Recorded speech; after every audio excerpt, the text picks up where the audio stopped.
আসসালামু আলাইকুম এভরিওয়ান, কি অবস্থা সবার? সবাই কেমন আছেন? আশা করি ভালো আছেন। আজকে আপনাদের সাথে আমি শেয়ার করব আমার নতুন একটি রেসিপি। আমি আজকে রান্না করেছিলাম মুরগির মাংসের পাতলা ঝোল। তাই আমি প্রথমে কড়াইতে দিয়ে দিলাম পরিমাণ মতো তেল। তেল দিয়ে আমি দিয়ে দিলাম ১ বাটি পরিমাণ পেঁয়াজ।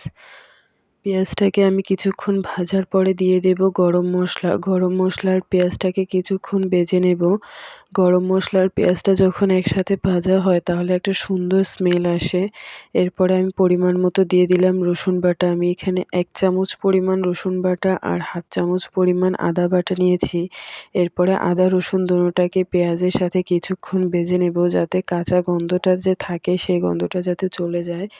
এরপরে দিয়ে দিলাম ১ চামচ পরিমাণ লবণ, ১ চামচ পরিমাণ হলুদ আর ১.৫ চামচ পরিমাণ মরিচের গুঁড়া। দিয়ে আমি ভালোভাবে তেলের মধ্যে এই মশলাটাকে একটু কিছুক্ষণ ভেজে নেব। আপনার মশলাটা যত কষানো সুন্দর হয়, আপনার রান্নাটাও কিন্তু ততটাই সুন্দর হয়।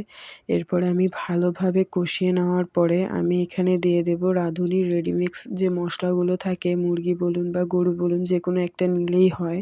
আমার কাছে দুটোর ফ্লেভারই সমান মনে হয়, তাই আমি যেকোনো একটা নিলেই হয়।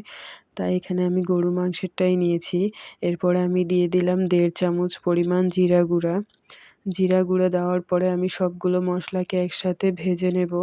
এরপরে আমি আমার মুরগির মাংসগুলোকে একে একে দিয়ে দেব। মুরগির মাংসগুলোকে দেওয়ার পর আমি ভালোভাবে মশলাটার সাথে মুরগির মাংসগুলোকে নেড়েচেড়ে দেব।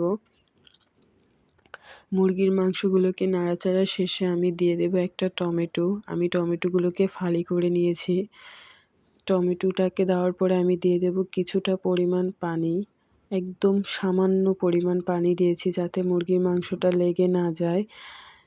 এরপরে আমি ভালোভাবে নেড়ে চেড়ে মশলার সাথে মিশিয়ে আমি মুরগির মাংসটাকে ঢেকে দেব কিছুক্ষণের জন্য, যাতে মুরগির মাংসের গায়ে যে পানিটা থাকে ওটা যাতে ছেড়ে দেয়।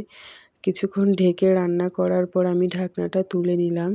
ঢাকনাটা তুলে নেওয়ার পরে এই দেখুন মুরগির মাংস থেকে কতটা পরিমাণ ঝোল বেরিয়েছে।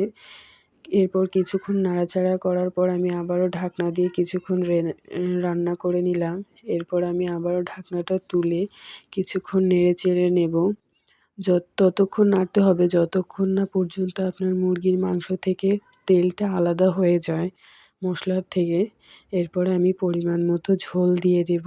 ঝোল দিয়ে আমি নেড়েচেড়ে একটা ঢাকনা দিয়ে ঢেকে দেব। ঢাকনা দিয়ে রাখার পরে দেখুন আমার রান্নাটা প্রায় বলক চলে এসেছে।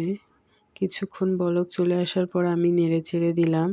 এরপর আমি আবারও, যেহেতু ঝোলের পরিমাণ বেশি, ঢেকে দিব যাতে মুরগির মাংসটা ভালোভাবে রান্না হয়। এরপর আমি ঢাকনাটা তুলে কিছুক্ষণ পর পর নেড়েচেড়ে দেব। আবারও আমি ঢাকনাটা দিয়ে রান্না করে নিচ্ছি। এই তো আমার মুরগির মাংসটা প্রায়ই হয়ে এসেছে। এবার আমি নামিয়ে নেব একটা বাটিতে। এই যে তারপর আমি আপনাদেরকে দেখাচ্ছি। দেখুন কতটা সুন্দর হয়েছে রান্নাটা, আর খুব দারুণও হয়েছে।